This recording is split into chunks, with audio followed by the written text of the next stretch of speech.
আমি এখানে দাঁড়িয়েছি সত্যিকার অর্থে আন্তরিকভাবে আপনাকে ভাষা শেখানোর জন্য, কিন্তু আমি আপনাকে চ্যালেঞ্জ এই জন্য দিচ্ছি, আপনারা যদি প্রকৃত পক্ষে ইংলিশ ভাষা শিখতে চান সত্যিকার অর্থে, তাহলে আপনি আসেন আমার কাছে, আমি আপনাকে ভাষাটা শিখাই দেবো।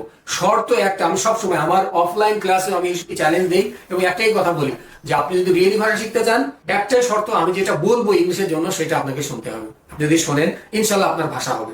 আর যদি না শোনেন, আমি কেন ওই অক্সফোর্ড ইউনিভার্সিটি থেকেও যদি টিচার নিয়ে আসি আর সেই টিচারের কথা না শোনে, আপনার ভাষা হবে না। ভাষা বিভিন্ন ভাবে হয়। একটা হচ্ছে আপনাকে বস্তা বন্দি করিয়া আমি যদি আমেরিকায় রাখিয়া আসি, আর ওখানে যখন আপনার খিদে লাগবে, আপনার যখন পানির পিপাসা লাগবে, তখন আপনার ভাষা এমনিই ফুটবে, বুঝছেন? তখন আপনি গ্রামার চিন্তা করবেন, তখন বলবা ওয়াটার ওয়াটার ডিরিং ডিরিং, তখন আপনি আমার করবেন। ওইটা হচ্ছে ভাষা সিস্টেম। ছোটবেলায় বাচ্চার ভাষা ছিল কান্না, যখনই কান্না করতো মা বুঝে ফেলতো যে বাচ্চার খিদে লেগেছে। ঠিক তেমনি ভাষা শেখার জন্য আপনার অত কিছু কাঠখড়ি পোড়ানো লাগে না, এমনিই হবে।